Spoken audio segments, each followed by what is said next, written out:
I hired someone to pretend to be my daughter's friend at school. My daughter Lily is 14 and hasn't had a real friend since 5th grade. She has a condition called selective mutism, which means she physically cannot speak in certain social situations, even though she talks perfectly fine at home. At school, she's been completely silent for 3 years. Kids stopped trying to include her by 6th grade. Teachers gave up calling on her by 7th. By 8th grade, she ate lunch alone in the bathroom stall because sitting by herself in the cafeteria made her a target. I found out about the bathroom thing when I picked her up early one day and saw her walking out of the restroom with her lunchbox. She wouldn't look at me. I didn't say anything because I knew if I did, she'd never forgive me for seeing her like that. That night, I stayed up until 2 a.m. researching anything that might help. That's when I found an agency that provides companion services for neurodivergent teens. They match trained young adults with kids who struggle socially. It's not therapy. It's not tutoring. It's just someone who shows up and makes sure your kid isn't completely alone. Her name was Jocelyn. She was 19, a sophomore at the community college, and she'd been doing this work for 2 years. The agency explained how it worked. Jocelyn would enroll in a volunteer program at Lily's school that placed college students as classroom assistants. She'd be assigned to Lily's grade and would organically become part of her daily environment. No one would know she was specifically there for my daughter. Not the teachers, not the other students, not even Lily. The goal wasn't to fix her. The goal was to give her one person who would consistently sit with her, walk with her, include her, until maybe real friendships could form around that foundation. I paid $400 a month. I told my wife it was for a new therapy program, which technically wasn't a lie. The first week, Jocelyn sent me updates through the agency app. Day 1, Lily didn't make eye contact. Day 2, Lily looked at her once when she sat down at the same lunch table. Day 3, Lily didn't leave when Jocelyn stayed. By week 3, something shifted. Lily mentioned at dinner that there was a new volunteer at school who was actually pretty nice. She said it casually, like it wasn't the first positive thing she'd said about school in 2 years. My wife and I exchanged a look but didn't push. A month in, Lily asked if she could stay after school for a club Jocelyn had mentioned. It was an art club. She'd never asked to stay for anything. I said yes so fast I almost choked on my coffee. The updates from Jocelyn became more detailed. She wrote that Lily had started responding to her with small gestures, a nod, a thumbs up, once even a tiny wave goodbye. Then one day, Jocelyn reported that Lily had whispered something to her. Just one word, thanks. I sat in my car in the driveway and cried for 10 minutes before going inside. By month 4,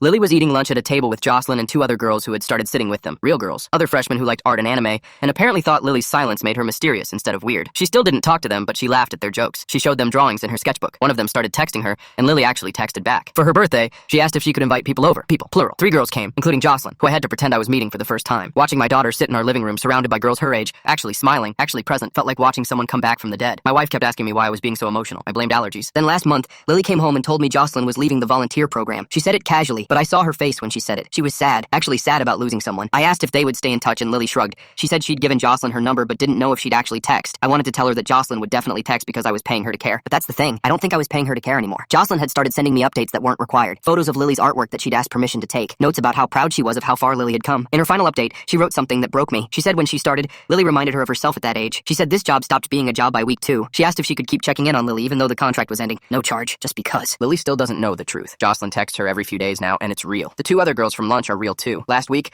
Lily spoke out loud in class for the first time in 3 years, just to answer a simple question, but she did it. Her teacher emailed me in shock.